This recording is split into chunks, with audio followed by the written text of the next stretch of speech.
I quite often get asked questions around setting up a trust and tax planning with them. Now, there seems to be this common perception that trusts are pretty much tax efficient, almost 100% tax efficient. If, for example, somebody was to put their assets in there, you were to put your assets in there, get an income from a trust, then it will completely legally avoid taxes for you. Now, in short, I'm going to say an element of yes and no.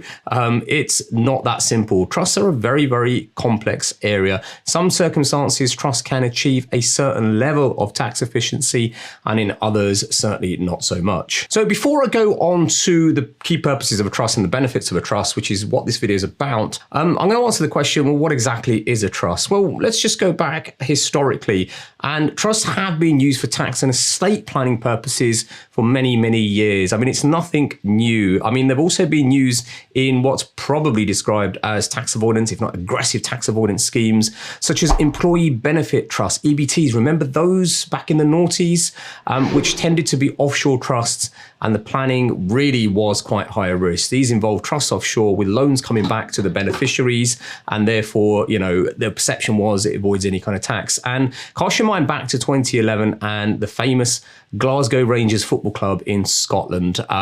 They certainly were victims of the EBT in the sense that it really came back to bite them heavily. A football club that actually got challenged by HMRC, lost the challenge, and then ended up going from the Scottish Premier League all the way, being liquidated and going all the way down to sort of the lower leagues and having to start again. So a trust is really something that can be described, which is a way of managing assets on behalf of somebody else. That's simply it. So a trust is created by a settlor, and this is a person or entity who transfers property or assets into that trust, where it's held and administered by trustees. So examples of settlors could include, let's say, your grandparents. It's a very, very common scenario and case study here, who want to put their home or, any kind of assets or investment property in a trust for the benefit of their grandchildren. And the grandchildren will be the beneficiaries. So there's three key parties here: the settlor, the trustee, and the beneficiaries. And then what binds this all together is the trustee. This is the written document, a piece of paper, a document that sets out the terms, the conditions, the beneficiaries, and the trustees' powers. So quite often the settlor and beneficiary can be the same persons, and this is known as, or what is known as, a settlor interested trust. So certainly here in my home country, the UK, there are three common types of trusts, and it's quite similar across other jurisdictions in the world, certainly jurisdictions which are based on British or English and Welsh common law. The first is a discretionary trust, which really can have a wide class of beneficiaries. Generally, they could be unnamed or they could be named, for example, unborn children in the future, or you can have named and unnamed children.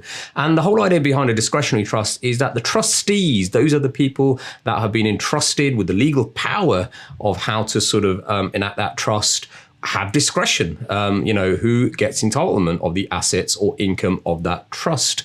And it's down to the trustees. So, if you are a trustee of a discretionary trust, you may have full discretion over the trust income and assets, but there are still dependencies on the trust deed. The next is what's called an interest in possession or life interest trust. Now, I'm not going to go through the technical blurb on this, but let me just give you an example here. Let's say as a grandparent, you want to give your present house, your home, your residence to your grandchildren. Now, you certainly probably won't want to be doing that when you're still alive, because you need somewhere to live, of course, but you want to do that upon your death. But you don't want to wait until your death before the asset is legally passed on to them. So you could place it in a trust whilst you're alive, and then you have what's called interest in possession. At the end of the day, you're still living there, you still have the benefit, and you enjoy your property in the safe knowledge knowing that it is in trust, and upon your death, it will then pass to your grandchildren. That is what's called an interest in possession trust, or at least an example of one. And last but not least, something called a bear trust. Now, this is a very informal type of trust and probably one of the most common, simplest forms of trusts. Any income or capital of a bear trust actually belong to the named beneficiary. As a trustee, if you are a trustee, you have a certain amount of control, but if the beneficiary generally asks for the assets to be transferred to them, it's very hard for you to refuse. So that's what a bear trust is, a very, very simple form of trust. So the big question really is, why use a trust? What are its benefits? Now, there are various benefits, but I mean, there are two key benefits that do stand out, which I'm going to go through. And given there are set up and often ongoing fees to maintain a trust, it's not that simple, then, you do need a pretty strong and compelling reason or purpose in order to have a trust or multiple trusts in place. Number one, and arguably the principal purpose, objective, benefit of any type of trust is really about asset protection. That's what it's there for. Let's just go back to the scenario where, let's say you're a grandparent, I'm a grandparent, and you have grandchildren, or it could be parents of children, whatever. That's the most common scenario.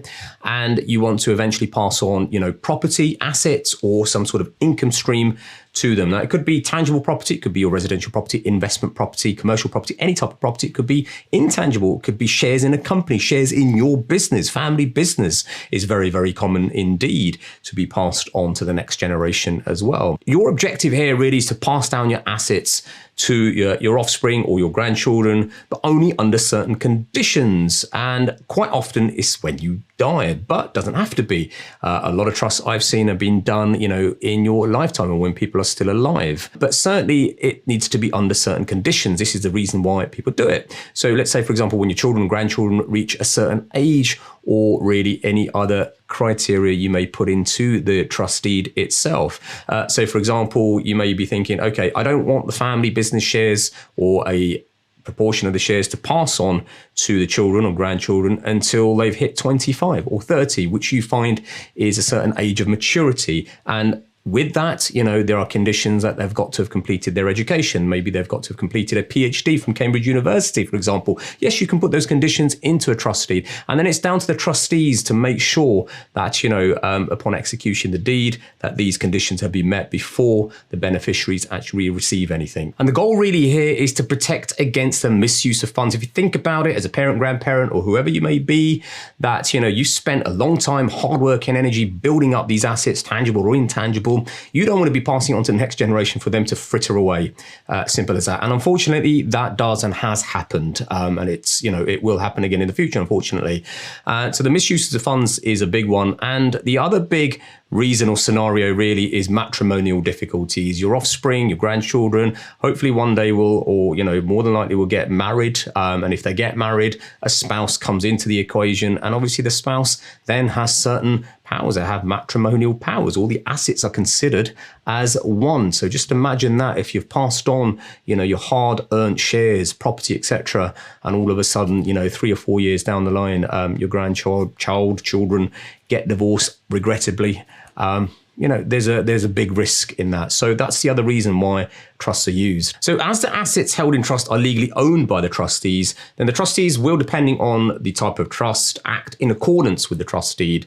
And these are normally your instructions as a settler. So again, I'll go back to the grandparent. If I'm the grandparent, I'll be the settler because I'm putting my property and things in there as the settler. The beneficiaries are not free to sell them or give them away, but they can benefit from the assets and the income they create. Again, I'll go back to the type of trust. Remember, there was income in interest in possession, discretionary, and bare trust. The three types of common trusts there are at the moment. And the trust really is there to protect the assets while still allowing the beneficiaries to benefit from them, where the beneficiaries most often, in most cases, are minors or deemed to be too young to be financially responsible. And also the vulnerable, those who are disabled, those who are perhaps lonely, those who have, confidence issues. There are the vulnerable there, and that's another common class of personnel or people who, trusts are set up for. Number two is tax planning. Now, what kind of taxes are we talking about? Well, it's predominantly inheritance tax, but there are potential capital gains and income taxes that can be mitigated through trust too. But inheritance tax is the main one. That's the tax that you pay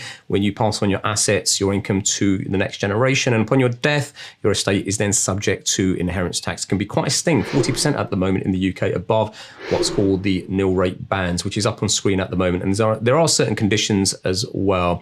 And the other thing is, for those of you who are thinking, once I put it into a trust, I don't have to say anything because it's in a trust now. I don't own it, so I don't have to pay any taxes or declare it. Well, actually, That's quite wrong. From July 2017, all trusts with potential UK tax liabilities must be registered with HMRC on an online registration system called the Trust Registration Services, TRS, and you see the link on screen at the moment. Now, I'm not going to sit here in this video and say that, if you were to use a trust for your assets income, that, you are going to be very favorable in terms of tax mitigation. Look, it really does depend on a lot of factors. I'm going to be honest. In all my experience and over the years, it actually has become more and more difficult, certainly from a UK perspective, to gain, large tax breaks when it comes to trusts indeed.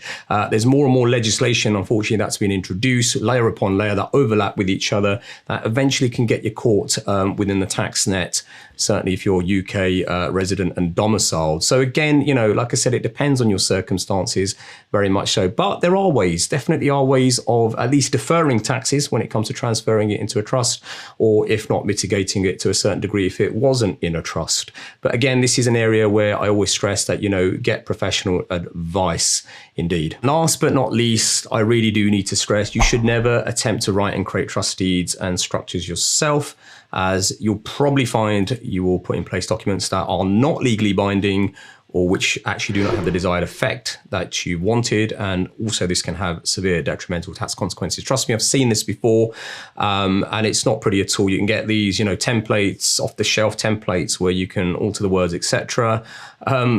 More often than not, unfortunately, they do go wrong. The various cases of these DIY trusts that I've seen that have been created, which have caused these unintended consequences. And to reverse them, you'd probably need to then go through the courts, and that could also prove very costly and stressful too. As always, I sincerely hope this video adds value to you, your life, and until the next video, thank you for watching and your support.